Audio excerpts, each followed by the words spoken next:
नहमदुहु व नुसल्ली व नुसल्लिमु अला रसूलिहिल करीम अम्मा बाद फ़अऊज़ु बिल्लाहि मिनश शैतानिर रजीम बिस्मिल्लाहिर रहमानिर रहीम फ़ीहा युफ़रक़ु कुल्लु अम्रिन हकीम सदक़ल्लाहुल अज़ीम। अज़ीज़ान करामी, ये महीना इस्लामी तरीक़ों के एतबार से शबानुल मुअज़्ज़म का महीना है और शबान वो महीना है जिसकी अज़मत और रिफ़त और बुलंदी का इनकार नहीं किया जा सकता। बहुत से उलमा अपने किताबों में शबानुल मुअज़्ज़म की फ़जीलत और मर्तबे का तज़किरा करते हैं। शबान को शबान कहते ही इसी वजह से क्योंकि शबान का माना है फैलना, चूँकि इस महीने में की जाने वाली नेकियों का अजर और सवाब इतना ज़्यादा फैलता है और इतना ज़्यादा बरकत वाला होता है जिसकी वजह से इस पूरे महीने का नाम ही शबान रख दिया गया। और इसी तरह शबान का एक माना ज़ाहिर होना भी है, चूँकि माह रमज़ान इस शबान के बाद आने वाला महीना है और उसके आने से पहले अल्लाह पाक की तरफ से होने वाली बरकतें, रहमतें, इनायतें इसी महीने के अंदर ही नज़र आना शुरू हो जाती हैं, ज़ाहिर होना शुरू हो जाती हैं। अल्लाह पाक की तरफ से मेहरबानियाँ अताएँ, अल्लाह पाक की तरफ से लुत्फ़ अताएँ बहुत ही ज़्यादा होने लग जाती हैं। इस वजह से इस महीने का नाम भी शबान रख दिया गया। बहरहाल ये तो है एक वजह तस्मिया जो उलमा ने अपनी अपनी किताबों में दर्ज की हैं। बाकी रही माह शबान की फ़जीलत और रिफ़त और बुलंदी की बात, तो इस सिलसिले में बहुत सारी अहादीस वारिद हैं जो इस मुक़द्दस महीने की फ़जीलत को बयान कर देती हैं। और ख़ुद एक दुआ भी प्यारे नबी सल्लल्लाहु अलैहि वसल्लम से मनक़ूल है। आप सल्लल्लाहु अलैहि वसल्लम अक्सर अपनी दुआओं में ये दुआ करते थे, अल्लाहुम्मा बारिक लना फ़ी रजब व शबाना व बलगना रमज़ाना। ऐ अल्लाह, रजब और शाबान में बरकत अता फरमा और हमारी ज़िंदगी में इतनी रहमत और वसअत अता फरमा दे कि माह रमज़ान के बरकतों से भी हम मुस्तफ़ीद हो सकें। तो ये वो दुआ है जो हज़ूर सल्लल्लाहु अलैहि वसल्लम अक्सर करते थे। इससे भी मालूम ये होता है कि रजब और शाबान, ये शाबान का जो महीना है, इसकी बरकत और रिफ़त का तज़किरा इशारतन इस दुआ से भी मिलता है।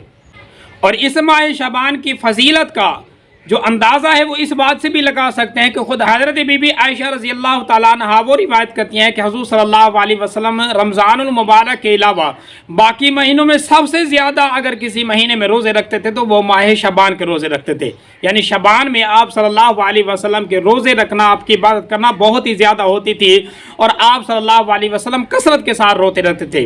हत्ता कि एक रिवायत ये भी हज़रत बीबी आयशा से मिलती है कि आप सल्लल्लाहु अलैहि वसल्लम माह शबान के मुकम्मल महीने के रोज़े रखते थे, पूरा महीना भी आप सल्लल्लाहु अलैहि वसल्लम रोज़ों के साथ गुजारते थे। और फिर जब हज़ूर सल्लल्लाहु अलैहि वसल्लम से एक हदीस आती है, जब हज़ूर सल्लल्लाहु अलैहि वसल्लम से पूछा गया कि अल्लाह के नबी सल्लल्लाहु अलैहि वसल्लम आप इतने ज़्यादा इस महीने में रोज़े क्यों रखते हैं, तो आपने वजह भी बयान की कि आप सल्लल्लाहु अलैहि वसल्लम ने फरमाया कि इस महीने में चूँकि अमाल उठाए जाते हैं तो मैं चाहता यूँ हूँ कि जब मेरे अमाल उठाए जाएं, अल्लाह पाक की अदालत में पेश किए जाएं, रब्बे कायनात के हुज़ूर हाजिर हों, तो मैं उस वक्त रोज़ेदार हूँ, रोज़े की हालत में हूँ। तो ये एक फजीलत भी आप सल्लल्लाहु अलैहि वसल्लम ने बताई। तो इससे साबित ये होता है कि ये वही महीना है जिसके अंदर अल्लाह पाक मुकम्मल साल के जो अमाल हैं, मुकम्मल साल का जो निज़ाम है वो अल्लाह पाक सपुर्द करते हैं और पिछला साल का जो साल है उसके अमाल अल्लाह पाक लेते हैं फरिश्तों से और वो अल्लाह पाक के यहाँ मकबूल होते हैं।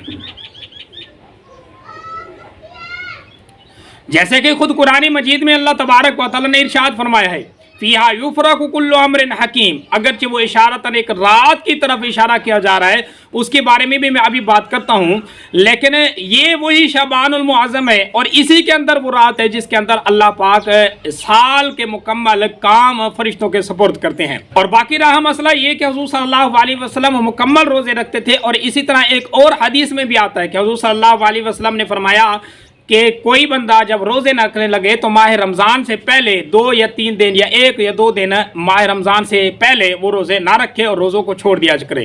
क्यों? ये इस वजह से कि आगे माह रमज़ान के रोज़े फ़र्ज़ होने हैं और ये फ़र्ज़ से पहले फ़र्ज़ का इंतज़ार करना है, उसका इस्तकबाल करना है। ये ताज़ीम रमज़ान के लिए प्यारे नबी सल्लल्लाहु अलैहि वसल्लम रोज़ों से अफ्तार करने का हुक्म दे रहे हैं। बहरहाल कोई बंदा अगर मुकम्मल शबान के महीने के रोज़े रख रहा है तो उसके लिए तो ये हुक्म नहीं होगा, लेकिन अगर कोई 1, 2 या कुछ रोज़े रखना चाहता है तो उसके लिए हुक्म होगा 15 शाबान से बाद जैसे कि एक हदीस में भी आता है वो रोज़े ना रखे, बल्कि रोज़े रखने का बेहतरीन अमल यह है कि 15 तक वो रोज़े जितना चाहे रख सकता है।